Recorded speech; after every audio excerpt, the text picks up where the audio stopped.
Ang mga iyon ay mga talam na lubhang mapanganib. Madaling naiwasan sila ng ating bida hanggang sa mapansin niyang sinusundan siya ng ilan sa kanila. Na naging dahilan upang kailanganin niyang maglagay ng tunay na pagsisikap sa pag-iwas. Nagsasagawa ng maraming akrobatika sa buong arena hanggang sa nagpasya siyang gamitin ang kanyang espada. Ganap na sinisira ang papalapit na mga talem. Hindi iyon gaanong hamon. Sinabi ng Smoke Weirdo Woman na kahit na malampasan niya ang kanyang mga inaasahan. Isa pa rin siyang tao lamang. Tinanong ng ating bida kung hindi ba siya lingkod ng isang tao sa kabila ng pagiging vampira. Labis na nasaktan ang Smoke Weirdo Woman sa komentong iyon at bumalik sa pag-atake sa bida gamit ang kanyang latigo. Ang mga Vampire Lord ay lubhang makapangyarihan. Maaaring magmana ng pamana ang mga vampira at maging mga lord. Madali silang matatalo kung kaharap ang kanilang mga mortal na kaaway. Ang mga High Elves, kung hindi, sila ay mga kakilakilabot na kaaway para kaninuman. Pagkatapos ay tinanong ng mentor ang ating bida kung paano niya tatalunin ang isang vampira. Sinabi niyang poprovokahin niya ito. At pagkatapos ay bubugbugin ito hanggang sa maging masunurin. Sinabi ng mga mentor na iyon ay isang interesanteng estratehiya. Hindi sila gumagana laban sa mga vampira dahil sila ay mga mapagmataas na nilalang. Kung mas malakas sila, mas madaling provokahan sila. Doon ka natututo mula sa Diyos ng Espada. Tila, masyado silang nagtiwala sa prinsesa. Nagpapatuloy ang labanan at kailangan pa ring iwasan ng ating bida ang mga atake. Nakakuha ng kaunting distansya. Nagawa niyang gumanti sa nilalang. Nagpapadala ng dalawang malakas na hiwa patungo rito. Ngunit nagawang ipagtanggol ng Smoke Weirdo Woman gamit ang kanyang latigo. Hindi inaasahan ng bida na bubuo ito ng isang harang. Akala niya ay isang blood barrier ito at itinama siya ng espada. Ito ay isang vampiric barrier. Bago siya, ngunit kung isasaalang-alang ang kanyang lahi, maaaring maging isang lord siya balang araw. Sinabi ng bida na dapat na nilang harapin siya ngayon. Ngunit hindi sigurado ang espada kung posible iyon. Dahil sa tindig ng espada. Sarkastikong tinanong ng bida kung iniisip ba ng talem na imposible ito. At nanatiling tahimik ang talem. Lalo pang naiirita ang nilalang. Sinabi niyang ang katapusan ng taong iyon ay halata at hindi maiiwasan. Maging ang dalagang gumagamit ng banal na espada ay natalo. Kung gusto niya ng mapayapang kamatayan, dapat siyang tumayo ng tahimik at tanggapin ang kanyang kapalaran. Sinira ng Smoke Weirdo Woman ang lahat gamit ang kanyang mga atake. Ngunit hindi lamang naiwasan sila ng ating bida. Nagawa niyang makalapit dito at ngayon ay may malinaw na daan para mahuli siya nang hindi inaasahan gamit ang isang atake. Ngunit naniniwala ang vampira na walang saysay ang mga pagsisikap ng bida at handa nang salubungin siya gamit ang kanyang latigo. Lamang ay hindi siya sapat na mabilis. Nasa likuran na niya ang ating bida. Tinatanong kung sinabi ba niyang walang silbi ang mga teknik ng Diyos ng Espada dahil tiyak na may binabalewala siya sa laban na ito. Masyadong nakatuon sa prinsesa. Ngayon masasaksihan na niya mismo ang tunay na teknik ng Diyos ng Espada. Tila hinahangad ito ng vampira. Hindi man lang ito naramdaman na parang pagsasanay. Inulit ng ating bida ang parehong kilos ng libu-libong beses. At ngayon hawak niya ang banal na espada sa kanyang mga kamay. Sinabi niyang ang resulta ng kanyang hampas ay hindi magiging anumang maganda. Sa wakas, napagtanto ng vampira na totoo ang panganib dahil nalulula siya sa presyon ng ataking iyon. Hindi makayanan ng kanyang harang ang ganoong lakas at isang malaking pagsabog ang naganap mula sa hampas ng bida. Ang resulta ay simpleng hindi kapanipaniwala. Ngayon naiintindihan na ng bida kung bakit gumagamit ng magandang kagamitan ang mga tao. Medyo nasiyahan ng espada sa papuri. May sasabihin na sana siya at nagkomento siyang masyadong madaldal ang espada. Dapat ay nasa sabik ito dahil na-materialize ito pagkatapos ng ilang milenyo. Kaya hiniling niya ritong kumalma. At gustong malaman ng espada kung paano niya ito nagagamit ng ganoon kadali. Bukod sa pagtrato sa kanya na parabang matagal na niya itong kilala. Ayaw ng bida na pag-usapan ang nakaraan ngayon dahil alam niyang maging ang espada ay hindi maniniwala na siya ang disipulo ng unang may-ari nito. Sinabi ng espada na nawala ang presensya ng vampira. Ngunit hindi ito patay. Gayunpaman, hindi na ito patuloy na hahanapin ng bida. Ibinaling niya ang kanyang atensyon sa batong iyon. Alam ng espada na ito ang City of Blood. Matagal na siyang hindi nakakakita ng isa. At kahit ngayon, nagpapasama ito sa kanyang pakiramdam. Salamat sa pagsabog. Hindi na patuloy nakakalat ang hamog. Ngunit mananatili ito sa lugar na ito hanggang sa mamatay ang bawat tao. Gamit ang napakataas na antas ng mahika, maaari nilang linisin ang lugar sa loob ng 6 na buwan. At alam ng bida ang pinakamasamang bahagi. Ang mga taong masyadong matagal na na-expose ay mahahawaan. Alam ng espada na sa labas ay dapat nag-aatubili ang mga tao. Malamang desperado na ang mga tao. Sinabi niyang napakaswerte ng bida. Kahit na bata pa siya. Kasing lakas siya ng isang master at hindi siya naaapektuhan ng hamog. Kinumpirma niya sa espada na siya ang master. Ngunit kailangan pa niya ng oras para maipakita ang isang aura blade. Malakas siya dahil nagsanay siya sa ibang paraan. Naging master siya dahil sa mail yung ginugol niya sa pagsasanay. Kaya naman napakalakas niya. Nagsimulang mag-alala ang espada tungkol sa kung ano ang balak gawin ng binata. Nararamdaman ang mana ng bida. Sigurado na ngayon ang espada na isa siyang halimaw. Naramdaman din niya ang parehong banal na kapangyarihan at mana ng necromancer. Hindi niya alam na maaaring magkasama ang mga kapangyarihang ito. Sabi ng bida, ang pagsira sa karaniwang kaalaman ang misyon ng kanyang buhay. Nakikita ng espada na baliw ang lahat ng ito.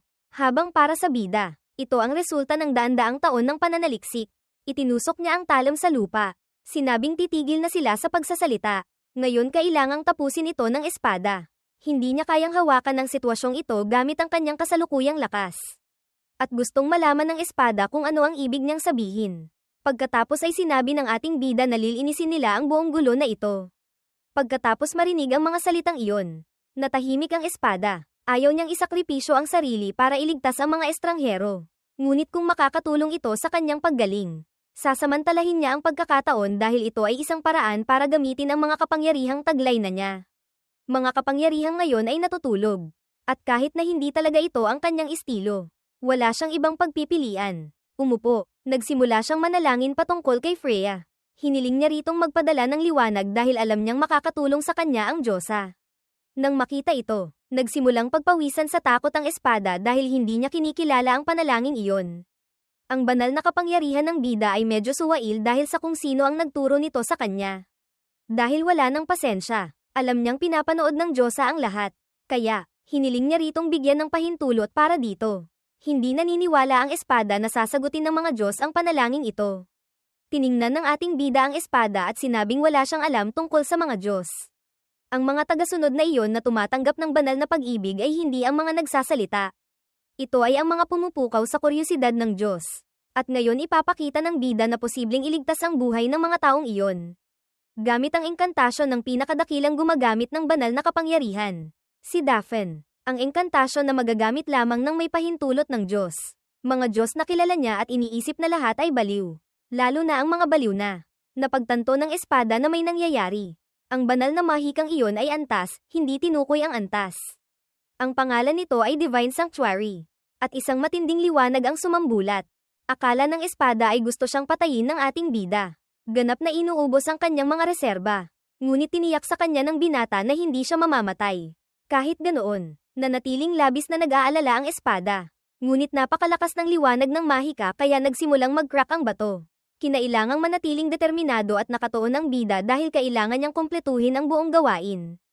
Napakatindi na ng liwanag kaya napuno nito ang buong Coliseum. Sa labas, hindi rin masabi ng mga tao kung ano ang nangyayari dahil ang buong lungsod ay naliwanagan ng liwanag na iyon. Nadahan-daang kumupas, bumabalik sa langit, mula sa mahikang iyon, makikita ang maliliit na balahibo. At ngayon ang bida ay may mga pakpak ng enerhiya. Dahil doon, wala nang natitirang dapat gawin dahil nasira na ang batong iyon. Napakalakas ng shockwave na iyon. Medyo nagpasakit sa likod ng bida. Tinanong niya kung buhay pa ang espada. Ngunit tumanggi itong sumagot. Tila, mas malakas ang kapangyarihan kaysa sa kaya niyang pamahalaan.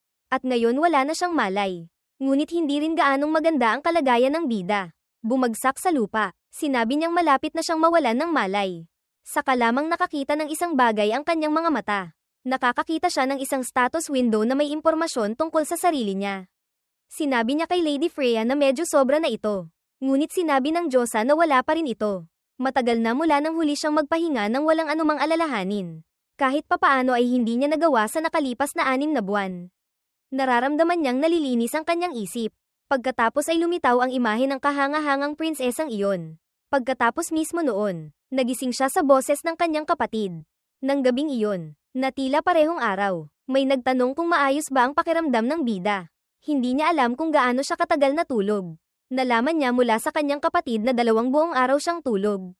Desperado na siya. Iniisip na baka hindi na siya magising muli.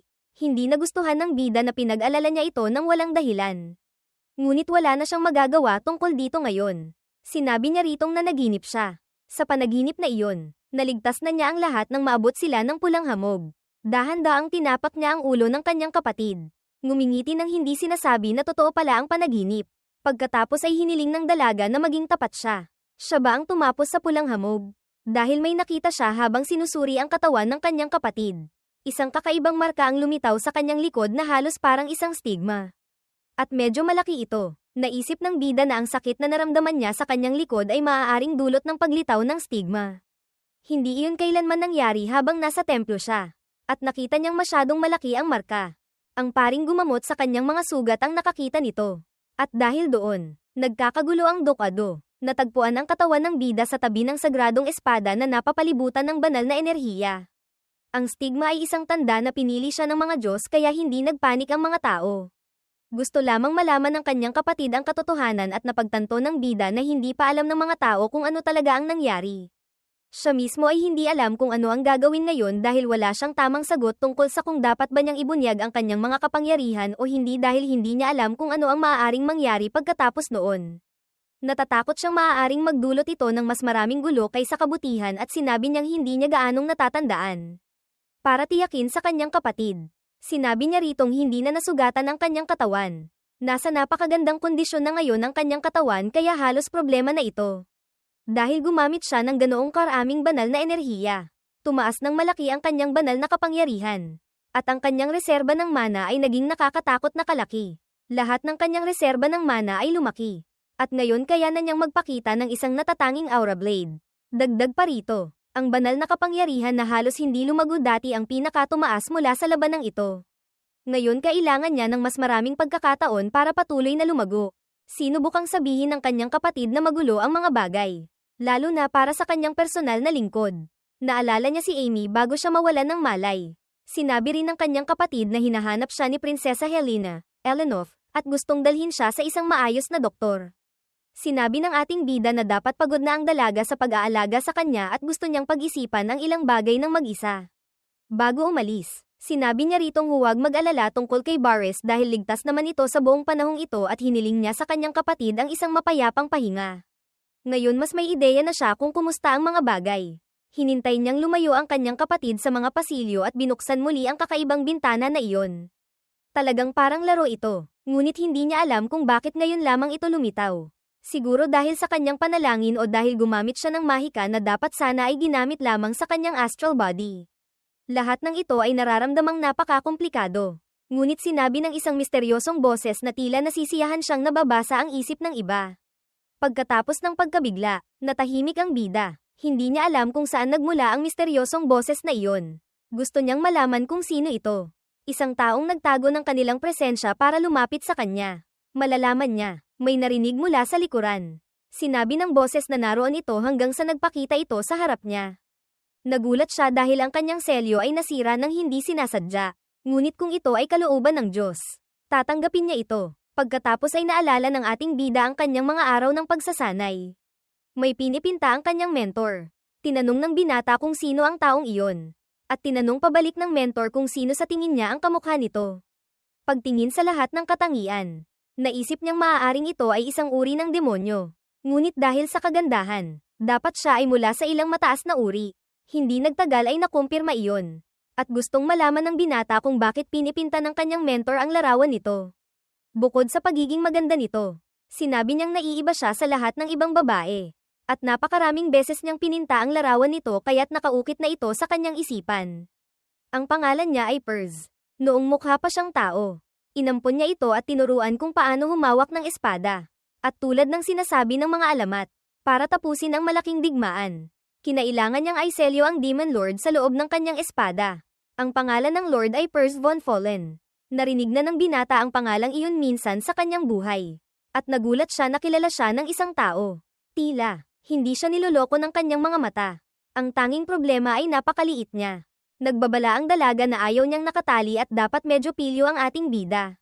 Ngunit sinabi niyang hindi pa sila gaanong magkakilala para magbiro. Gayunpaman, hindi ito ang unang beses nilang mag-usap.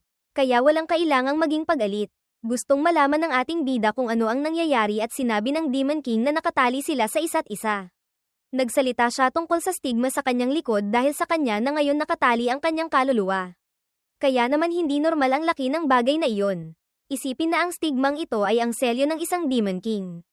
Hindi ito nakakatawa para sa ating bida. Sinabi niyang walang katuturan ang lahat ng ito. Hiniling ng Demon King kung maaari siyang kalagan dahil hindi siya ang tipo na nasisiyahan sa mga bagay na ito. Lalo na sa ganoong bulgar na posisyon dahil medyo nakakahiya lang. Pinalaya ng ating bida ang Demon King at tinanong kung bakit wala siya sa loob ng espada. Gusto niyang makarinig ng isang kapani-paniwalang paliwanag at muli sinabi niyang nakatali sila at pagkatapos ay formal na nagpakilala sa kanya. Siya si Perz, anak ng kadiliman, ang Demon King ng kailaliman. Sa napakatandang mga kwento siya ang sanhi ng digmaan sa pagitan ng mga tao at demonyo. Ginamit ang banal na espada na tinatawag na Calderes para tapusin ang digmaang iyon. Kahit papaano iyon ang naririnig ng lahat, ngunit ang kaluluwa ng Demon King ay isinelyo sa espada. Sinusubukang intindihin ng ating bida kung ang anyong iyon ba talaga ang Demon King dahil hindi siya mukhang tulad ng sinasabi ng mga alamat at napansin niyang tila alam na ng ating bida ang tungkol sa kanya. Sinabi niyang hindi magiging ganoon kalupit si Calderes para ikulong ang kaluluwa ng isang kaibigan. Kung alam niyang mangyayari ito, hindi rin sana siya nagpaalam. Kaya, nagpa siya siyang ipaliwanag ng malinaw ang mga bagay sa kanya. Nalipat siya sa kanya sa pamamagitan ng stigma dahil sa kalooban ng mga Diyos. Umaasa ang ating bida na may mas maganda siyang paliwanag kaysa doon. Ngunit kung mayroon, hindi siya magiging ganoon ka-frustrate. Lahat ng ito ay nangyari dahil sa banal na kapangyarihang taglay niya. At dapat siyang managot dito. Sinabi ng Demon King na interesado siya sa kanya dahil siya ang pangalawang tao kailanman na gumamit ng banal na espada sa buong potensyal nito. Sinabi ng bida na ginamit lamang niya ang mga teknik ni Hers. Napansin ng Demon King na nagsasalita siya tungkol sa taong ito na parabang nakilala niya ito. At kinumpirma ng bida na totoo ito. Sinabing binabanggit siya ni Hers tuwing may pagkakataon. Naantig ang dalaga na naaalala pa rin siya nito. Mabuting malaman na hindi niya itinago ang katotohanan iyon. Ngunit hiniling ng bida na ilihim niya ito. Kahit na walang katuturan na magsinungaling sa isang Demon King na nakakakita sa kalooban ng mga tao. Itinaman niya ang isang bagay tungkol doon. Hindi nakakakita ang Demon King sa kalooban ng mga tao. Humihiram lamang siya ng kalooban ng mas mataas na nilalang. Tinanong ng ating bida kung ang tinutukoy ba niya ay ang status window. Para sa Demon King, dating tinatawag iyon ng mga tao na Diyos. Hindi inaasahan ng binata na ang mga mas mataas na nilalang na iyon ay magbibigay ng ganoong kahamak na description sa kanya. Wala siyang inaasahan mula sa Diyos na nagbigay sa kanya ng banal na kapangyarihan. Sinabi ng Demon King na masayang makakilala ng isang taong naiiba at umaasa siyang ma-explore ang mundo kasama niya. Pagkatapos mabuhay ng napakatagal, iyon na lamang ang natitirang interes niya. Tinanong ng ating bida kung ano ang makukuha niya rito. At sinabi ng demonyo na nakuha na niya ang kanyang mga kakayahan. Tulad lamang sa mga larong dati niyang nilalaro, nakatanggap siya ng mga skills. Hindi akalain ng binata na alam niya ang tungkol sa kanyang nakaraang buhay. Para sa kanya, ito ay isang napakagandang kasunduan. At labis siyang nasasabik na makita kung saan sila dadalhin ito. Pag-isipang mabuti, sumasang-ayon ang ating bida na napakaakit ng kanyang mga kakayahan. Ngunit tila wala rin siyang pagpipilian at nagpasya siyang mula sa puntong iyon ay magkakasundo sila. Ngayon mayroon na siyang isang taong mapagbabahagian niya ng lahat ng kanyang mga lihim. Ilang araw ang lumipas at ang kaharian ay nagkakagulo pa rin dahil sa nangyari at dahil sa paglitaw ng isang stigma. Sa gitna ng lahat ng ito ay ang bida na nakatingin sa labas. Sinabi ni Perz na nagtitipon ng mga tao. Napakapagod ng kasikatan at iminungkahi niyang sabihin ng bida ang katotohanan ngunit hindi siya interesado. At karamihan sa mga tao ay mga pari na gustong makita ang stigma. Ngunit dahil ito ay isang tanda ng banal na pag-ibig, naiintindihan sila ng Demon King. Kasing bihira ito ng pagsilang ng santo. At lumilitaw sila paminsan-minsan, minsan bawat siglo. Nagdesisyon ang bida at sinabihan ang kanyang mga kapatid na aipak kaagad ang kanilang mga gamit. Wala siyang oras para ipaliwanag ang lahat ng detalye. Ngunit alam ng kanyang mga kapatid na nag-aalala siya tungkol sa napakaraming bisita. Hindi maintindihan ng maliit kung bakit patuloy silang pumupunta roon ng walang tigil. Hindi naman sagradong lupa ang lugar na iyon. Ngunit alam ng bida na sagrado ito dahil sa nangyari roon. Sa katunayan, kalahati ng buong lungsod na iyon ay sagrado. Ngunit sa ngayon, kailangan nilang tumakas at tumakas ng mabilis. Sa wakas handa na silang ipagpatuloy ang kanilang paglalakbay. Tinanong ng demonyo kung talagang okay lang na umalis ng ganito. Tiyak na hahabulin sila, ngunit walang pakialam ang bida tungkol doon. Kinabukasan, nalaman ng prinsesa na tumakas siya. Nagpagalit ito sa kanya. Kahit pagkatapos ng lahat ng nangyari, umalis siya nang hindi nagbibigay ng anumang paliwanag. At alam niyang ang bersyon ng mga pangyayaring ikinukwento ay hindi ang katotohanan. Gustong malaman ng prinsesa kung ano talaga ang nangyari.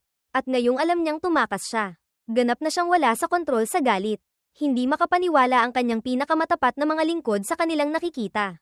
Ang prinsesa, na dating malamig at walang pakialam sa lahat, ay kumikilos na ngayon ng may pasyon. Inutusan niya ang mga sundalo na maghanda kaagad para sa marcha. Gumagalaw ang karwahe patungo sa kaharian ng bida. Natutulog ng mapayapa ang kanyang mga kapatid. Pagtingin sa dalawa ng ganito, halos mukhang nagkakasundo sila. Tinanong ng demonyo kung hindi ba ito sayang. Tinutukoy niya si Calderes. Napansin niyang interesado rito ang bida at kaya niyang gamitin ang espada hindi tulad ng kasalukuyang may hawak nito. Siya ang perpektong kandidato para hawakan ang espadang iyon.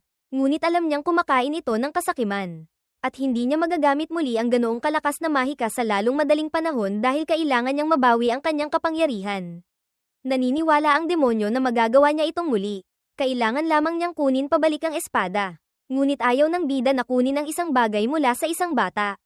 Naniniwala rin siyang hindi tama ang espada para sa kanya. Mas gusto ang mas malalaking talem. At isang araw, mahahanap niya ang sandatang talagang gusto niya dahil alam na niya kung ano eksakto ang gagamitin niya. Napansin ng demonyo na may iniisip siya. At hindi napagtanto ng bida na binabasa siya nito. Ngunit nilinaw niyang hindi niya alam ang lahat. Dahil lamang siya ang Demon King. Kapag sinusuri niya ang kanyang mga iniisip, may mga bahaging hindi niya ma-access. Isang halimbawa ay mga walang kwentang bagay. Sinabi ni Persker na hindi makakapagpahinga ang kanyang mga kaaway pagkatapos ng paglitaw ng stigma. Dapat niyang samantalahin ang pagkakataong ito. Ngunit gustong maghanda ng ating bida dahil malaki ang impluensya ng reyna sa buong teritoryo. Matatagalan bago pabagsakin ang kanyang kapangyarihan at kaya naman nananatili siyang napaka-arogante. Gayunpaman, tila nakarating na sa isang konklusyon ang ating bida. Sinabi ng hari na napakahusay ng ginawa ng kanyang anak. Ngunit hindi ganoon ang nararamdaman ng binata. Sinabi niyang ang trabaho ng kanyang anak ay ang bumalik ng ligtas dahil ang kabiguan ay nasa kaharian ng Boltiz. Kalaunan ng makipag-usap sa bida. Nagtanong siya tungkol sa stigma at kinumpirma ng binata na nakatanggap siya ng banal na interes. Tinanong niya kung ano rin ang iniisip ng reyna tungkol dito at kahit puno ng pagkamuhi. Kinailangan niyang panatilihin ang anyo at sumang-ayon na ito ay isang magandang bagay. Tinanong ng bida kung talagang naniniwala siya roon at may kaunting pag-aatubili. Muli niyang pinagtibay ang kanyang paninindigan. Ngunit sa loob ay gusto niyang wasakin ang bida na nasiyahan sa panonood sa kanyang pilit na pag-arte. Hinimok ng hari ang duke na magsampa ng formal na reklamo sa alyansa dahil sa nangyari. Alam na pagod ang lahat mula sa paglalakbay. Hiniling niyang magpahinga sila, ngunit hiniling niyang manatili sandali ang kanyang panganay na anak. At sumunod ang ating bida. Nagpunta ang dalawa para magtsaa at mag-usap. Ito ang unang beses na nag-usap sila mula nang magising ang binata mula sa kanyang coma. Tinanong ng hari kung may sama ba siyang ng loob. At sinabi ng bida na wala siyang dahilan para magsinungaling at hindi kailangang ilabas ang mga ganoong bagay. Sinabi rin niya na palagi nilang binabantayan ang kanyang bahay. Hindi akalain ng hari na alam iyon ng binata. Tila naniniwala ang hari na palagi siyang tama. Alam ng mga magulang kapag nagbago ang kanilang mga anak. At napagtanto niyang nagbago si Davy pagkatapos magising. Kahit alam niyang pangkaraniwan siyang ama. Nagulat siyang gusto pa siyang makita ng binata. May gustong itanong ang binata sa hari. Naaalala mo ba noong nagmakaawa siya sa hari para sa tulong dahil may sakit ang kanyang ina? Desperado ang binata at inutusan ng hari ang kanyang mga lingkod na ilayo ang bata sa lugar na iyon at naiwan ang binata na ganap na nag-iisa. Ang tanging gusto niya ay tulungan siya ng kanyang ama sa anumang paraan. Sa edad na siyam, nalaman ng binata na pinaslang ang kanyang ina at kahit noon ay patuloy na iniiwasan ng hari ang paksa. Ginagamit ang kanyang sakit bilang dahilan. Gusto niyang malaman kung bakit niya itinapon ang babaeng minsan niyang minahal. Ipinapalagay niyang ginawa niya ang lahat ng ito para sa katatagan ng kaharian. Pagpapakasal sa pamilya ng kaaway. Hindi interesado ang binata na marinig ang tungkol sa buhay pag-ibig ng kanyang ama.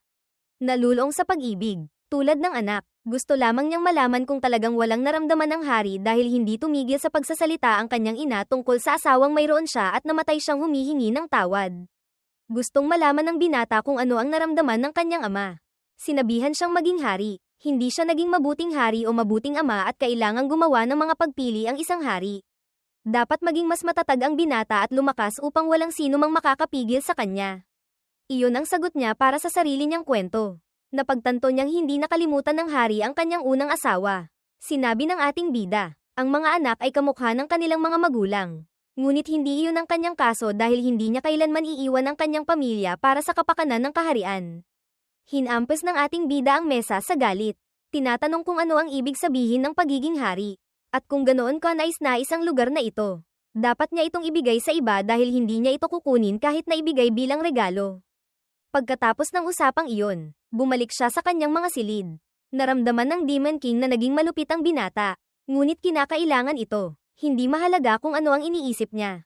Hindi niya babaguhin ang kanyang posisyon dahil hindi naman niya nakikita ang lahat. Kahit papaano ngayon ay may sagot na siya. Sinasabing matutulog na siya. Hiniling niya kay Amy na huwag papasukin ang sinuman. Agad na pumunta ang binata sa bintana. Nagtatanong kung dapat ba siyang pumasok sa rabbit hole. Sa punong tanggapan ng Black Moon Guild. Kumalat ang balita na nawawala si Sherry, Shiryu. Ang mga asesino sa ilalim ng kanyang utos ay nawala ilang panahon na ang nakalipas. At ngayon siya ay naglaho ng walang bakas. Alam ng regional leader na nangyari ito sa kanyang mga tauhan matapos nilang tangkaing paslangin ang prinsipe at ang kanyang mga kapatid. Sinabi ng isang babae sa silid na hindi na kailangang nagpadala ng isang A-rank na impormante. Wala na silang gaanong impormasyon tungkol sa kanyang pagkakakilanlan. Na ginagawang kainahinala ang kanyang pagkawala. Bukod pa rito, buhay pa rin ang mga target na dati niyang hawak. At hindi masama na makita kung ano ang kayang gawin ng isang tunay na asesino. At ang misteryosong lalaking iyon, nakamukhang kamukha ng isang babae, ay nagsabing dadalhin niya ang mga katawan ng kanyang mga biktima kasama ang ulo ng posibleng traidor. Ngunit ang labis na kumpiyansa ng lalaking iyon ang magiging sanhi ng kanyang pagbagsak. Si Sherry ay isang A-rank na asesino na ang mga kasanayan ay pambihira. Karamihan sa mga asesino na may halaga ay masasabing napakadelikado ng babaeng ito. Ang isipin na bukod sa pagkabigo, nawala pa siya. Ito ay tunay na isang desperadong sitwasyon para sa kanya. Naisip ng regional leader na tatapusin niya ang ilang maluwag na dulo at aalis kaagad sa lungsod na iyon. Nagsimula siyang pindutin ang isang pindutan. Ngunit walang dumating pagkatapos noon. Na lalo pang nag-alala sa kanya.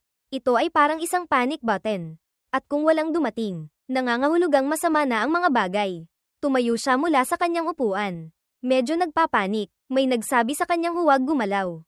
Ang kanyang tauhan, na nasa silid na iyon, ay napatay na. At ngayon ang regional leader ay nakadikit sa mesa. Nagulat ang taong gumawa nito. Tao pala siya at hindi vampira. Sumigaw sa desperasyon ang lalaki. Sinasabing may nanghihimasok doon. Sinubukan niyang humingi ng tulong. Ngunit walang sino man sa gusali ang nasa kondisyon para gawin ito. Napagtantong pinanatiling tahimik ng lalaki ang kanyang desperasyon dahil ang taong gumawa nito ay malinaw na mas malakas kaysa sa kanya. At sa ganitong takbo, matutulad lamang siya sa iba. Nagsimula siyang isipin na maaaring gawa ito ng ibang guild. Ngunit maging sila ay hindi magagawa ito ng ganoon kadali. Siguro ang taong iyon ay ipinadala ng sarili niyang mga nakatataas. At tinanong ng misteryosong lalaki kung gustong mabuhay ng regional leader dahil papayagan niya ito kung handang magbahagi ng ilang impormasyon ang lalaki. Sinabi ng leader na makakakuha siya ng impormasyon kung nasimulan na ang isang formal na pamamaraan. Ngunit gusto ng misteryosong lalaki ng impormasyon na hindi mabibili.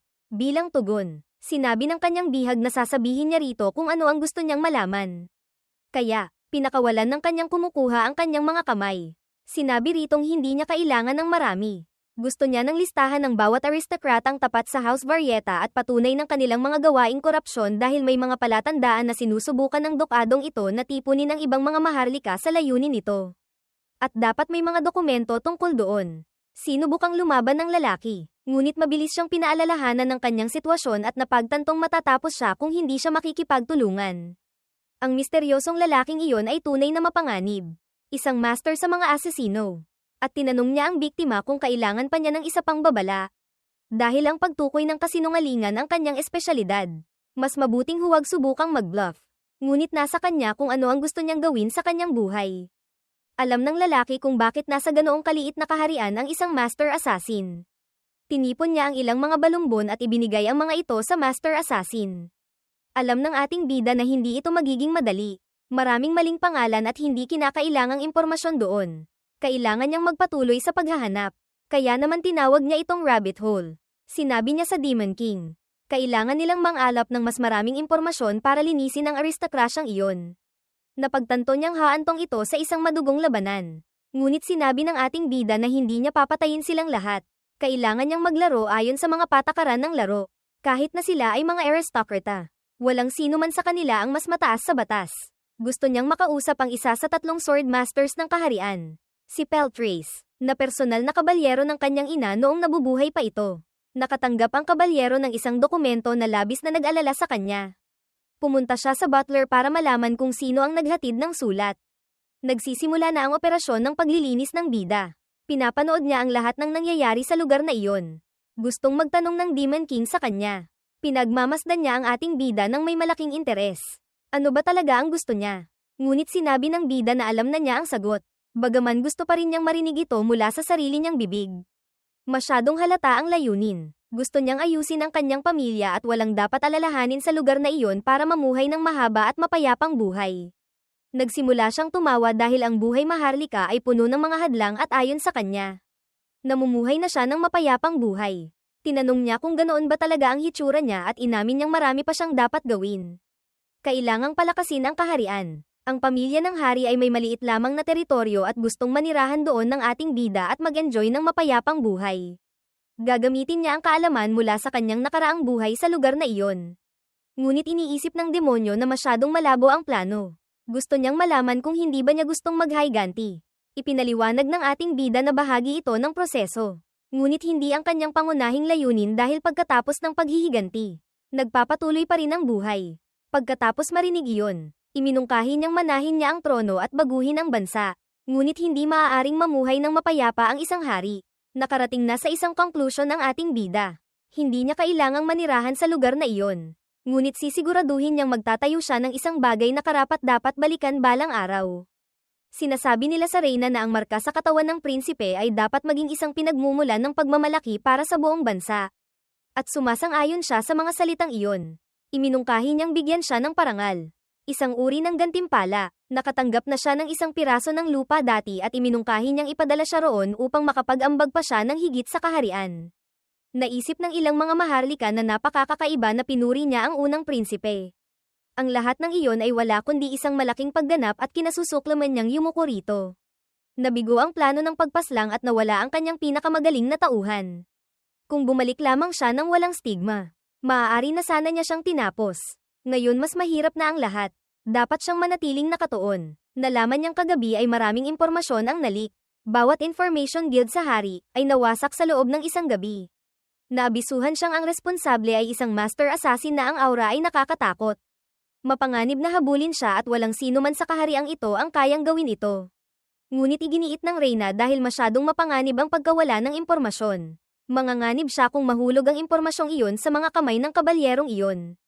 Maaari pa itong mag-spark ng revolusyon sa kahariang ito. Pinaghihinalaan niyang ang parehong tao ang sangkot sa lahat, kahit na wala siyang patunay. Naniniwala siyang ang nagdulot ng lahat ng ito at ang nagpoprotekta sa prinsipe ay iisa. Gayunpaman, naniniwala siyang may pag-asa pa. Kailangan lamang niyang tanggalin ang bastardo na iyon. Mayroon lamang isang natitirang opsyon. Legal na ipatapon si Danilo, malamang si Davy ang tinutukoy. At doon ilalagay ng mapait na reyna ang kanyang focus ngayon. Iminungkahi niyang ipadala siya sa ibang mga lupain. Iniisip na tatanggi siya, ngunit nagulat siya sa resulta. Naging interesante ito para sa hari sa lubos na pagkabigla ng reyna. Hindi angkop para sa isang nasa hustong gulang na prinsipe na hindi magmamana ng korona na manatili sa palasyo. At dapat itong harapin ng Mad Alien. At tila interesado rin ang hari sa ideyang iyon. Inutusan niyang dalhin ang prinsipe sa bulwagan. Hindi alam ng reyna kung ano ang kanyang pinaplano. Inaasahan na ito ng ating bida. Napagtanto ng hari na ang kanyang anak ay isang ticking time bomb. Kaya gusto niyang paalisin siya sa palasyo sa lalong madaling panahon. Dapat siyang pumunta at linangin ang lupang natanggap niya upang ang kanyang pag-iral ay sumikat sa anumang paraan. Susundin ng bida ang mga utos na ito. Napansin ng Demon King na natatakot ang hari sa maaaring gawin ng kanyang anak. Kahit na hindi umabot ang mga bagay sa puntong iyon, gagawin pa rin niya ito dahil ang kailangan niyang gawin sa lugar na iyon ay natupad na. Hindi niya kailangang manatili sa palasyo. Lahat ay nangyayari ayon sa mga plano ng bida. Sinabi niyang aalis siya sa sandaling handa na siya. Napansin ng Demon King na hindi mapayapa ang puso ng hari dahil maraming buhay ang maaaring mawala sa prosesong ito. Ngunit walang pakialam ang ating bida. Kailangang dumaan ang bansa sa isang reforma bago umakyat sa trono ang susunod na hari. Ayaw niyang harapin ni Varys ang gulo na iyon. At ito ay isang interesanteng pagkakataon para harapin ang kanyang mga kaaway. Pagkatapos ng anunsyo, lumabas siya. Hinahanap na siya ng kanyang mga kapatid. Gusto nilang malaman kung bakit siya aalis at kung tungkol saan ang lahat ng ito. Gusto nilang kausapin ang hari para pilitin itong magbago ng isip. Ngunit gusto lamang umalis ng ating bida. Hiniling niya sa kanyang mga kapatid na pagkatiwalaan ang mga desisyong ginagawa niya. Kahit ganoon, puno sila ng pag-aalala dahil pupunta siya sa teritoryo ng Heinz. Kung nasa problema siya, dapat siyang makipag-usap sa kanila. Pupunta sila para tulungan siya. Kahit na ito ay isang tiwangwang na lupa, ito pa rin ay isang lugar kung saan nakatira ang mga tao. Gagawin mong masagana ang lugar at inaabangan na niyang mabisita ito ng kanyang mga kapatid. Pagbalik sa kanyang palasyo, tinawag niya si Amy. Hiniling niya ritong tipunin ang lahat ng dokumento na may kaugnayan sa lupaing pupuntahan nila. Tinanong niya kung may partikular na dokumento. Ngunit gusto ng ating bida na ma-access ang lahat. Sabihin lamang na ang prinsipe mismo ang nagpadala sa kanya doon. Kailangan niyang kilalanin ang kanyang mga kaaway. Kung gagawin nila iyon at kilala ang sarili, hindi sila matatalo. Iyon ang sinabi niya sa Demon King. Mga salita mula sa kanyang nakaraang buhay. Talagang nagustuhan niya iyon. Ang mga sitwasyong tulad nito ay pumupukaw sa kanyang interes. Sa kabila ng pagkakaroon ng malaking lakas at kasanayan, hindi naging mayabang ang ating bida. Nakikita niyang napaka-interesante iyon. At nakita niyang medyo kakaiba ang kanyang opinyon. Sinabi ng Demon Lord na napaka-boring ng kanyang buhay. Hindi tulad ng sa ating bida. Hindi niya akalain na may mag-e-enjoy na mamuhay ng kanyang buhay ng hindi direkta. Ngunit sinabi niyang dapat ipagmalaki ng ating bida dahil nagiging fan niya siya. At tunay nga, mukha siyang nasa sabik, isang atensyon na ayaw makuha ng ating bida. Nagawa ni Amy na bumalik kasama ang mga dokumento ng mas mabilis kaysa inaasahan. Ngunit nakita ng prinsipe na mas kaunti ito kaysa sa inaakala niya. Bagaman iyon na ang lahat ng dokumento tungkol sa teritoryong iyon, naisip niyang marahil mas mabuti na ito. Mas kaunting burokrasya ang magpapadali sa kanyang trabaho. Sinimulang suriin ng binata ang mga dokumento. Maging ang Demon Lady ay tumutulong sa gawain. Napagtanto nilang isinumpa ang lupaing iyon. Hindi alam ng lore kung paano siya napunta sa ganoong kakilakilabot na lote ng lupa. Sa kabila ng lahat, labis na nagpapasalamat ang ating bida. Inaayos na nila ang mga materyales para umalis sa paglalakbay. Tila, si Amy lamang ang magiging kasama ng bida. Ito ay magiging isang simpleng polem. Ngunit hindi iyon mababago ng ating bida. Wala siyang mga kabalyerong tapat sa kanya. Para siyang isang mahirap na palaboy. Ngunit may dumating para makita siya. Ang kabalyerong dating naglingkod sa kanyang ina ay pumunta roon. Narinig niyang aalis na ang prinsipe. Sinabi niyang maaaring maging tagapagmana ng kaharian ang binata. Sinabi ng binata na hindi siya gaanong sigurado tungkol doon. At pagkatapos ay tiningnan siya ng kabalyero ng matatag. Sinabi niyang malaki na ang pinagbago ng binata. Kung nabubuhay ang reyna para makita siya, ipagmamalaki niya ito. Sinabi ng ating bida na magiging isang kabiguan lamang siya sa kanyang ina. Kung ganoon ang kaso, dapat bumalik sa kanyang lupain ang kabalyerong nagprotekta sa kanya. Sinabi ng ating bida na hindi iyon totoo. May natutunan siyang ilang bagay tungkol sa lalaking iyon nang pumasok siya sa bahay nito. Hindi siya tumigil sa pag-iimbestiga sa pagkamatay ng reyna. Sinabi niyang maaaring kausapin siya ng bida kung kailangan niya ng anuman dahil tutulong siya sa lahat ng mayroon siya. Sinabi ng prinsipe na kung tutulungan siya ng kabalyero, maaari itong magdulot ng problema sa kaharian. Ngumiti, sinabi ng kabalyero na kung hindi ito magdudulot ng problema, wala nang kahulugan ang kanyang panunumpa. Sinabi ng ating bida na gagawin niyang isang matitirhang lugar ang lupaing iyon at ipinagkatiwala sa kabalyero ang pag-aalaga sa kabisera. Umaasa siyang malilinis ng kabalyero ang corrupt na aristokrasya upang maibigay ng bida ang huling hampas. Paparating na siya sa kanyang bagong teritoryo. Lumalabas na mas malapit ito sa kabisera kaysa sa inaakala niya. Nagpahinga ang Demon Lord sa buong biyahe. Napakahusay na nagtutulungan ng dalawa at napagtanto niyang kailangan niyang matulog ng marami dahil mahina pa rin ang kanyang kakayahang mag-materialize. Sinabi niyang hindi mura ang matulog sa kanyang mga binti. Ngunit walang pakialam ang Demon Lord tungkol doon. Tinatakpan siya ng isang tela. Sinabi ng ating bida na talagang ninanamnam niya ang buhay. Inanunsyo ng kutsero na paparating na sila sa kanilang destinasyon. Pumasok na ang kanyang caravan sa teritoryo ng Heinz. Nasa silangang bahagi ito ng kaharian malapit sa isang sinaunang minahan na nasa hangganan ng isang rehiyong tinitirhan ng mga halimaw. Ang magandang panig ay malapit ito sa ruta patungo sa kabisera at malawak ang lupain. Kung mapapanatili ang mga kalsada, maaari itong maging isang ruta ng kalakalan. Ngunit sa kasalukuyan, mukhang ganap na wasak ang lugar. Dati ay mataba ang lupaing iyon. Ngunit ngayon ay pagod na ito. Hindi pa rin alam ang dahilan nito. Nakita niya sa pamamagitan ng sistema na talagang may masamang kapangyarihan na nagdudulot nito. Ngunit natutunan din niya mula rito na posible ang paggaling. Sigurado ang Demon Lord na isa itong sumpa. Nagising na siya. May isang uri ng sumpa na kumakalat ng walang katapusan. Hindi inaasahan ng ating bida na makakahanap ng mga bakas ng madilim na mahika sa lugar na iyon. Dapat gawa ito ng isang dating residente. Naging malas ang teritoryo at sinimulan ng ating bida ang proseso ng paglilinis. Ngunit tila hindi ito magiging madaling gawain. Ang mga sumpang tumagal ng ganito katagal ay mahirap. Pagbaba mula sa karwahe, nagsimula siyang magtaka kung talagang ganito ang buong rehiyon. Halos wala ng mga salamangkerong gumagamit ng madilim na mahika sa kasalukuyan. Malaki na ang nagbago sa mundong ito. Napahinto ang caravan ng prinsipe pagpasok nila sa lungsod. Hinihingan sila ng kanilang pagkakakilanlan. May ilang mga gwardya na nakatalaga sa labas ng lungsod. Kahit ganoon, napagtanto ng ating bida na napakahina ng seguridad. Ngunit dapat ka man lang magpasalamat na mayroong anumang uri ng seguridad doon dahil madaling masalakay ng mga halimaw ang lungsod. Imposibleng manirahan doon ng walang mga gwardya. Pumunta ang mga gwardya para tawagin ang kapitan. Ngunit sinabi ng prinsipe na hindi na kailangan. Hindi pa niya natatanggap ang titulo ng lord ng rehiyong iyon. Hiniling niyang mag-relax ang lahat dahil madalas silang magkikita mula ngayon. Tinanggap siya ng mga taga-bayan bilang maharlika. Humingi ng paumanhin ang isa sa mga gwardya sa hindi pagbati sa kanya kanina. Napansin ng ating bida na nanginginig at sugatan ang mga kamay ng lalaki. Sinimulan niyang suriin ng mas malapitan ang buong lugar.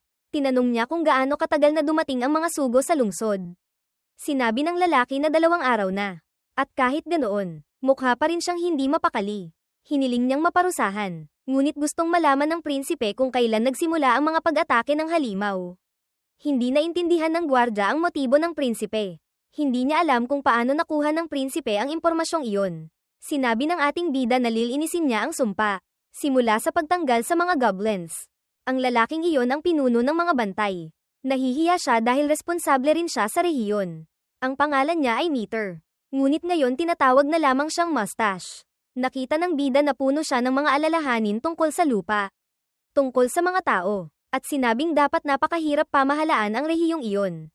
Hiniling niya ritong ipagpatuloy ang mabuting gawa. At gagawin niya iyon. Sinabi rin ng ating bida na makikita na ang bunga ng kanyang mga pagsisikap at itinaas ang mga bantay sa opisyal na mga gwardya. At umaasa siyang si Mustache ang magiging tagapagsanay sa kanila. Sinabi niyang mayroon ang lalaki ng mga kasanayang kailangan para dito at kaya naman opisyal na siyang tinanggap ngayon. Idinagdag niyang habang nagpapabuti sila.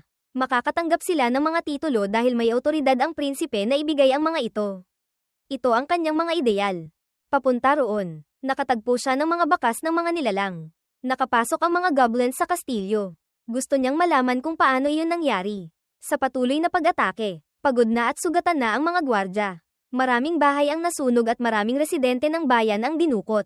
Tinanong ng ating bida kung ano ang panloob na sitwasyon ng lungsod at nalamang mayroon silang sapat na pagkain hanggang taglamig. Ngunit nagkaroon sila ng napakasamang taon. Gamit ang mga mapagkukunang natanggap niya. Hindi tatagal ng 2 taon ang prinsipe. Obserbasyon ng Demon Lord. Iminungkahi niyang maging personal assistant niya ito. Ngunit tinanggihan niya ang alok. Sinabing gusto niyang matulog ng sobra. Tila wala na siyang ibang pagpipilian. At pagkatapos ay nagpakita siya ng ilang platinum coins. Inutusan niya ang kanyang bagong gwardya na bumili ng pagkain at mga materyales sa pagkumpuni. Dapat makatulong iyon sa pansamantala. Sinabi ni Amy na napakalaki ng halagang iyon ng pera. Ngunit hiniling ng ating bida na huwag siyang mag-alala dahil matapat na nakuha ang pera. Na hindi nila alam na nakuha niya ito sa pagnanakaw sa mga magnanakaw. Sinabi ng Demon Lord na kahit ganoon, marumi pa rin ang pera. Sasamahan ng head butler ang gawaing ito. Aabutin sila ng 4 na araw para makumpleto ito. At umaasa sa kanila ang prinsipe. Ngayon, oras na para simulan ang paglilinis. Inutusan niyang magtipon ang lahat ng tropa. Nag-iwan lamang ng kaunting bilang para protektahan ang lugar. Kailangang mabilis ang mga operasyon sa pagliligtas upang mapataas ang kanilang pagiging epektibo. Nagpasalamat siya sa lahat sa pagtitipon. Nagpakilala, at sinabing magiging lord siya ng rehiyong iyon. Alam na ng mga tao na may ilang mamamayan ang dinukot. At dapat silang natatakot at nagagalit. Pagtingin sa mga taong iyon, napagtanto niyang hindi lahat ay may potensyal tulad ni Bigo. Nilinaw ng ating bida na wala siyang intensyon na manatiling walang depensa sa mga lupaing ito. Sinabi ng isa sa mga tao na ang pagdadala ng mga gwardya sa lupain ng mga halimaw ay isang hatol na kamatayan. Tinanong ng prinsipe kung gusto na ba niyang sumuko. Ngunit sinabi ng lalaki na alam niyang galing sa kabisera ang prinsipe at iba ang mga bagay sa rehiyong iyon. Kung mabaygo sila sa pag-atake, magkakaroon ng paghihiganti mula sa mga halimaw. At tiniyak sa kanila ng prinsipe na hindi ito mabibigo. Kahit habang naghahanda para sa labanan, nakikita niya kung ano ang iniisip ng mga tao tungkol sa kanya. Iniisip nilang isa lamang siyang makasariling maharlika. At mahirap hindi sumang-ayon sa kanila. Sinabi niya sa mga tao na hindi siya isang prinsipe kundi ang lord ng rehiyong iyon. At gusto man nila o hindi, sila ay kanyang mga sakop at kanyang pamilya. At hindi niya hahayaang mamatay ang kanyang pamilya. Kung hindi sila nagtitiwala sa kanya, dapat silang magtiwala sa stigma sa kanyang katawan na iniwan ng mga Diyos. Ngunit kung hindi iyon sapat, dapat nila siyang tingnan bilang isang mapang-ipang pinuno at sundan siya dahil sa takot. Pinahahalagahan niya ang buhay at hindi hahayaang mamatay ang sinuman sa kanila nang walang pahintulot niya. Kahit ganoon, nananatiling nagdududa ang mga mamamayan. Sa gabi, may nagsabing hindi masama ang kanyang talumpati. Ang grupo ng mga sundalong tinipon niya ay pagod at may karanasan. Kailangang itatag ng prinsipe ang kanyang estratehiya. At nabanggit ng Demon Lord na medyo mapayapa siyang namumuhay. Ang kailangan lamang niya ay ang 150 sundalong iyon dahil anumang goblins na mas marami sa kanila ay papatayin ng prinsipe mismo. Sinabi ng isa sa mga lalaki na nakarating na sila sa kanilang destinasyon. Makikita na ang mga goblins sa kabilang panig. Mukha itong isang abandonadong lungsod. At naisip ng bida na magkaaway ang mga goblins at orcs. Ayon sa mga patrol, nagtitipon ang mga nilalang sa lugar na iyon. Nahuli nila ang anak na babae ng isa sa mga lalaki. Tinanong ng prinsipe kung nakakaramdam ba ng galit ang lalaki at kung gusto ba nilang tanggalin ang mga nilalang na iyon o lumaban para sa kanilang mga nahulog na kasama. Lahat sila ay gustong maghiganti. Napagtanto niyang lahat sila ay nagagalit. Naghahanap ng paghihiganti para sa mga taong maging kamag-anak pa nila. Talagang nagustuhan ng ating bida ang rehiyong nakuha niya. At nagpaputok siya ng isang palaso patungo sa mga nilalang. Isa sa kanila ay nalito. Hindi man lang nito napansin ng tamaan ng palaso ang kasama nito. Nang bumagsak ang katawan sa lupa, nagpanik ang mga nilalang. Hindi kayang labanan ng mga sundalo ang mga nilalang ng harapan. Ngunit ipinaalala niya sa kanyang mga tauhan. Hindi nila dapat kalimutan na hindi niya hahayaang mamatay ang sinuman sa kanila. Gayunpaman, lahat ay natatakot na. Alam ng mga nilalang na inaatake sila. At maaaring nagsanay ang ating bida kasama si Apollo mismo. Ang master ng pana, kaya naman napakahusay niya. Wala siyang intensyon na gumamit ng mga taktika ng gerilya laban sa mga nilalang na ito. Hindi siya mag-aatubiling kunin ang Wallace at walisin ang lungsod na malinis sa alikabok. Nagsimula siyang magpalabas ng kanyang banal na kapangyarihan sa harap ng mga lalaking iyon at ibinigay ang kanyang unang utos sa kanila. Sa sandaling iyon, itinaas niya ang kanyang kamay, gumagamit ng isang teknik na nagpapataas ng lahat ng kanilang mga katangian. Hindi man lang nila mailalarawan kung anong uri ng mahika iyon. Ngunit bawat isa sa kanila, nang walang pagbubukod, ay pinalakas. Naniniwala ang bida na gumagawa lamang siya ng kaunting kawang gawa. Ngunit gumamit siya ng isang malakas na enchantment. Sa buong mundo, kakaunti ang mga taong kayang gumawa ng ganoong bagay. Maging ang mga paladin mula sa mga sagradong lupain ay mahihirapang gawin ito. Mangangailangan ito ng isang pari na napakataas ang antas. Binigyan ng ating bida ng pahintulot ang kanyang mga tauhan na ilabas ang lahat ng kanilang sama ng loob. At palagi niyang gustong subukan ng isang bagay sa partikular, na nagpakuryoso sa Demon Lord. Bahagya siyang ngumiti, sinabi sa kanyang mga tauhan na lumakas sila at dapat silang umatake. Hindi naintindihan ng Demon Lord ang anuman. Nakatakda ng maghiganti ang mga lalaking iyon laban sa mga nilalang at agad nilang sinimulang patayin ang mga ito. Ipinapaliwanag niyo ng ekspresyon sa bawat mukha nila. Mukha silang nasa lubos na kaligayahan. Hindi sila natatakot sa panganib. Sa halip, dinadaig nila ang mga nilalang ng madali. Maging sila ay hindi makapaniwala kung gaano kadali ito. Hindi ito isang labanan. Ito ay isang ganap na masaker. Isa sa mga sundalo ang nasugatan. Pumunta sa kanya ang ating bida para pagalingin ang sugat. Nagulat ang mga sundalo at ipinaalala sa kanila ng ating bida na ang banal na kapangyarihan ay hindi makapangyarihan sa lahat. Hindi niya hahayaang mamatay ang sinuman sa kanila. Kaya dapat silang maghanda kaagad. Bawat masusugatan ay mananagot pagbalik nila sa lungsod. At ayaw ng mga sundalo na biguin ang kanilang bagong lord. Pinapanood ang pagganap ng kanyang bagong hukbo. Nagsimula siyang magtaka kung ganito ba ang itsura ng berserker o furry. Halos maawa siya sa mga goblins na nililipol.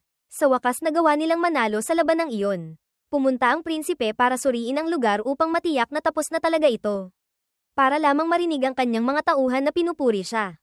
Talagang ninanamnam niya iyon. Ngunit nagbabala siyang hindi pa oras para magdiwang dahil kailangan pa nilang iligtas ang mga dinukot.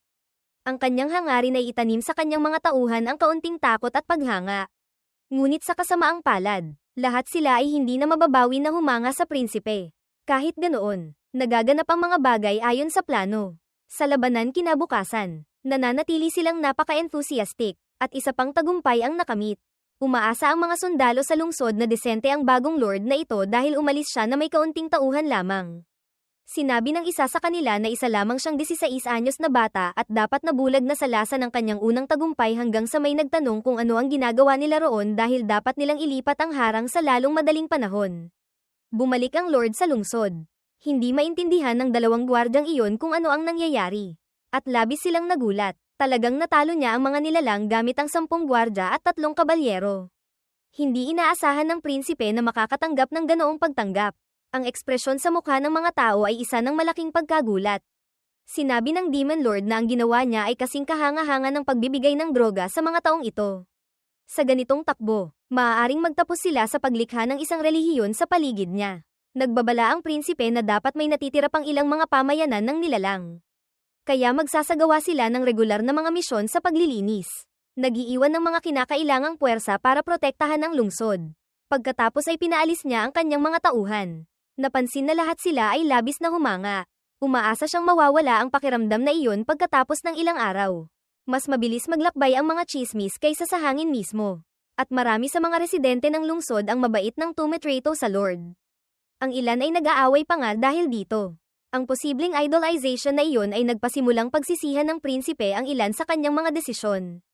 Nagtagumpay siya sa pagkuha ng tiwala ng lahat ng residente. Siguro walang silbi ang isang maharlika sa lupaing iyon. Kahit papaano iyon ang dating iniisip ng mga residente. Ngunit natutunan niya mula sa mananakop na si Estraa na gaano man kaliit ang lupain. Namumuno siya sa mga tao, hindi sa mga baka. Dapat sumunod sa kanya ang mga tao sa sarili nilang malayang kalooban. Hindi natutunan ng bida ang politika mula sa kanya. Ngunit nakakuha siya ng ilang magagandang payo. Gustong malaman ng Demon Lord ang estado ng lupain dahil nakakuha siya ng mas maraming impormasyon. Gusto ring malaman ng ating bida kung ano ang iniisip niya tungkol sa lahat ng ito.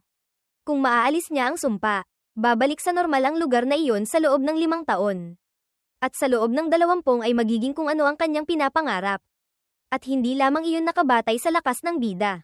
Mayroon pa siyang mga opinyon na ibabahagi tungkol sa lupaing iyon. Gustong marinig ng ating bida ang lahat ng iniisip niya. Ang rehiyong iyon ay walang sistema ng supply ng tubig at ang mahinang ani ay humantong sa maliit na stockpile ng pagkain kasama ng pagkawala ng trabaho. Hindi sapat ang perang ipinuhunan niya. Ang pinakamalaking problema doon ay ang kakulangan ng mga mapagkukunan at hindi kailanman naging kumikita ang rehiyong iyon. Ngunit kung pera ang problema, may solusyon ang ating bida, na nagpakuryoso sa Demon Lord. Nagulat siya sa kanyang reaksyon. Maraming kayang gamitin ang lupaing iyon dahil ang kanilang unang paraan ng kaligtasan ay ang pangangaso ng mga halimaw at hayop. Ang pangalawa ay ang pagtatanim ng mga pananim sa rehiyong iyon. Ngunit kailangan muna nilang lutasin ang sumpa. Ang huling paraan ay sa pamamagitan ng komersyo. Ngunit walang komersyal na insentibo para sa rehiyong iyon at sinabi ng bida na hindi nila kailangang makipagkalakalan sa mga tao. Kaya, dapat nilang suriin muna ang rehiyon dahil kailangan nilang gamitin ang lahat sa abot ng kanilang makakaya. Pagtingin sa lupaing iyon, palagi niyang gustong magkaroon ng isang gusali at ngayon nagmamay-ari ang bida ng isang malaking piraso ng lupa na dati ay isang sakahan. Kinumpiska sila mula sa dating may-ari at ngayon ay pag-aari na ng bida. Nakatago sa lupaing iyon ang ugat ng sumpa at sa kanyang kasalukuyang kondisyon. Hindi niya maibabalik ang lupaing iyon gamit ang mahika. Maaari niyang gawin ito kung mayroon siyang kolderes at isinasaalang-alang panganghiramin ang espada mula sa prinsesa. Mukha siyang napaka-proud at naisip na gamitin ang dahilan ng pagtingin para hiramin ang espada. Ngunit pinayuhan siya ng Demon Lord na huwag itong gawin. Ang tanging solusyon na natitira para sa kanila ay gawin ito ng mag-isa. Sinabi ng ating bida na masyado na silang nagrereklamo kamakailan. At gustong malaman ng Demon Lord kung sino ang tinutukoy niya. Sinabi niyang malalaman din niya ito sa lalong madaling panahon dahil may isang bata na gustong magpakitang gilas. Sinabi sa kanyang magpatuloy habang may pagkakataon pa siya. Nag-conjure ng isang malaking magic circle sa lupa. Hindi pa kailanman nakakita ng ganoong porma Sion ang Demon Lord sa kanyang buhay. Na makatwiran dahil ang lumikha ng mahikang iyon ay mula sa ibang kontinente. Gumagamit ang mahikang iyon ng isang napaka-espesipikong wika. Kailangan ng mga Dark Mage ng ilang mga artifact pati na rin ng mahabang panahon para makapag-cast ng isang sumpa na makakatulong sa bida na mahanap ang ugat ng sumpa. Naghihintay siya ng may pasensya at tila natagpuan na niya ang depekto sa lugar at sinimulan na itong ayusin. Nangailangan ito ng marami mula sa kanya at tumalikod mula sa demonyo. Humingi siya ng tulong dito. Gusto niyang malaman kung talagang kamukha ito ng isang sumpa dahil hindi naman mukhang ganoon. Ayon sa mahikang iyon, isang lugar ang lumilitaw na parang isang pinainit na silid. Pagkatapos noon, pumunta sila sa mga hangganan ng rehiyon. Sa lugar na iyon, nakarating sila sa ibang mga conclusion dahil hinahanap pa rin nila ang pinagmulan ng sumpa. Nananatiling medyo kuryoso ang Demon Lord. Gusto niyang malaman kung bahagi ba ng sumpa ang kakulangan ng ulan at ang tigang na lupa. Sinabi ng bida na sa ilang paraan oo. Ngunit natukoy ng kanyang mahika na ang sumpa ay may iisang epekto lamang. Pinapanatili nito ang isang partikular na kondisyon. At kung magpapatuloy ito sa isang rehiyon sa loob ng mahabang panahon, maaaring maging komplikado ito. Hindi niya alam kung para saan ito nilikha. Ngunit sinira nito ang lugar na iyon. Pagtingin sa problema sa hinaharap, nagsimulang magtaka ang ating bida kung ano ang mangyayari kung mababago niya ang bagong kondisyong ito. Maaari niyang gawing isang rehiyong panturista ang lugar na iyon. Sa wakas natagpuan niya ang napakatandang mga guho.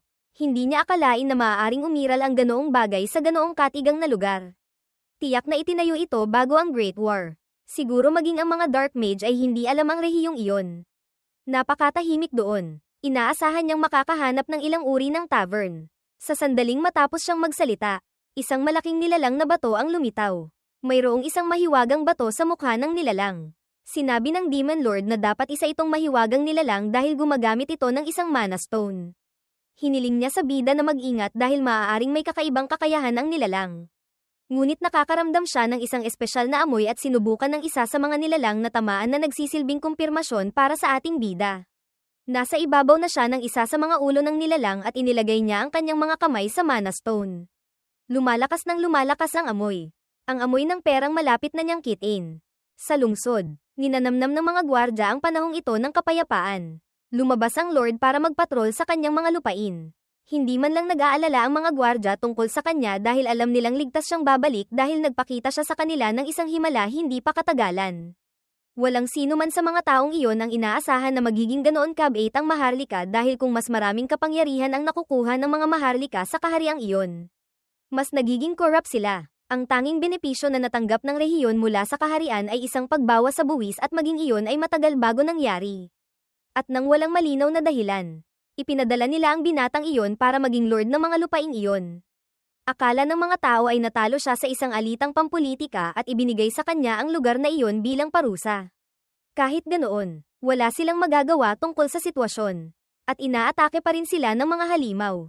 Nakakapasok sa lungsod at nangingidnap ng ilang tao. Dahil sa sitwasyon, ganap na imposible ang isang misyon sa pagliligtas. Para bang hindi na maaaring lumala pa ang mga bagay. Dumating sa lungsod ang Maharlika mula sa kabisera. Kahit na mukha siyang palakaibigan. Hindi nila alam kung ano ang aasahan mula sa binatang iyon. Akala nila ay parurusahan niya ang kapitan ng gwardya. At kung ginawa niya, mayroong ilan sa mga taga-bayan na tiyak na mag-aalsa. At pinapanood lamang nila ang sitwasyon na nagaganap.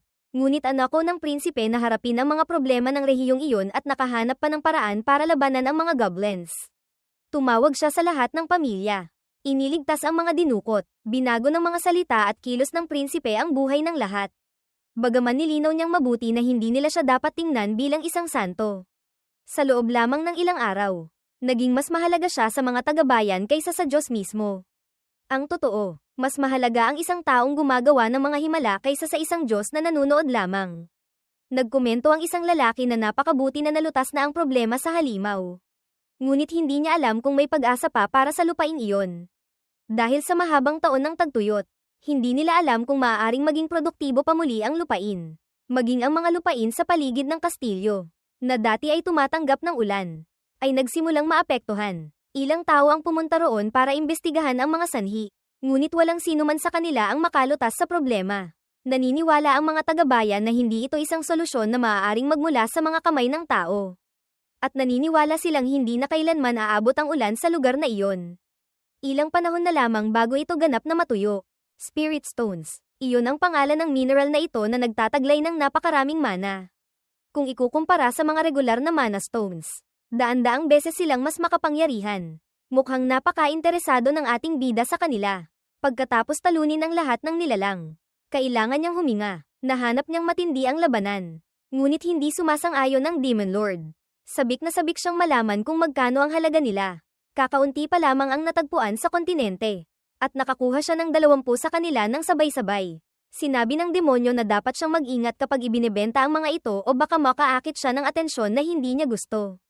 Sa mga guhong iyon, mayroong isang tunay na napakalaking spirit stone. At iyon ang puso ng buong sumpa. Isang kahihiyan kung mabubunyag ang katotohanan tungkol sa batong iyon. Dahil maaari itong humantong sa mga digmaan sa pagitan ng mga bansa.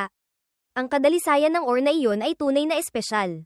Kung gagamitin ng isang tao ang mahika ng batong iyon, maaari silang mag-cast ng mga ikasyam na antas na engkantasyon. Nagsisimulang maramdaman ng bida ang kapangyarihang iyon. Ang wikang inoobserbahan niya roon ay hindi kamukha ng nakita niya sa labas. Posibleng mayroon pa ring isang bagay sa lugar na iyon na hindi pa niya alam dahil inaalam pa rin niya kung paano gumagana ang sistemang ito. Para makagawa ng mga pagbabago, kailangan mo munang maintindihan ang algorithm na iyon at naging kuryoso siya tungkol sa isang maliit na bahagi ng code. Pagkatapos gumawa ng maliit na pagbabago, nagbago ng kulay ang mga numerong iyon. Nagsimulang mag-transform ang gitna hanggang sa naisakatuparan ng isang malaking pagbabago. Ang liwanag na dating asul ay naging berde. Gumana ang interbensyon ng bida. Nang makita ang lahat ng iyon, gustong malaman ng Demon Lord kung ano ang kanyang ginawa. Nabuhay sa tagtuyot ang lupaing iyon sa loob ng maraming taon. Kaya naisip niyang mabuting bigyan sila ng kaunting ulan. Ngunit may kapalit. Sa loob ng lungsod, nagtatrabaho ang mga gwardya sa muling pagtatayo ng pader. Napansin nilang nagsimulang umulan mula sa langit. Isang ganap na hindi inaasahang eksena para sa kanilang lahat. Ngunit ang ulan ay bumabagsak sa lungsod. Tubig sa lupang matagal ng tuyo. Ang sitwasyon ay malayo sa madali. Ito ang pinakamasamang sitwasyon. Nag-aalala ang mga maharlika tungkol sa kung ano ang maaaring mangyari sa kanila at gustong burahin ang lahat ng ebidensya. Ang mga mababang ranggong maharlika ay nalinis na sa unang pagkakataon. Gusto nilang malaman kung ano ang ginagawa ng mapagtanim na reyna tungkol dito. Ngunit hindi rin nila siya maintindihan. At tila nagpakita ng stigma ang unang prinsipe. Lumitaw ang marka sa kanyang likod at sinasabi nilang hindi ito matatag.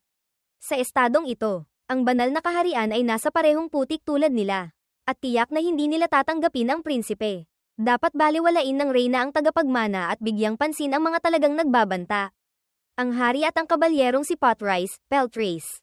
Ngunit ibinahagi lamang ng maharlika ang kanyang opinyon.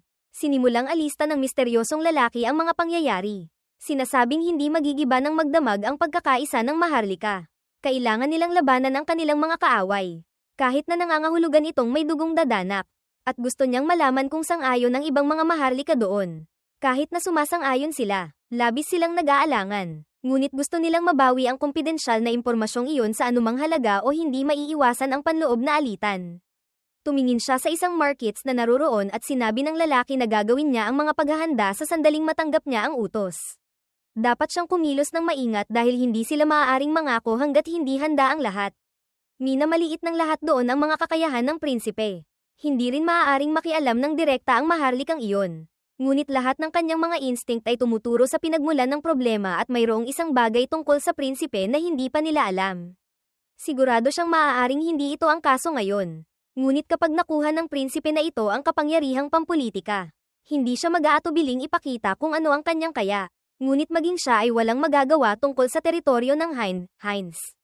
Kaya babalik ang maharlika sa kanyang mansyon. Iyon ay isang walang pag-asang lupain. Maraming salamangkero ang sumubok na gumawa ng isang bagay tungkol dito. At lahat ay nabigo, hindi magiging iba sa prinsipe.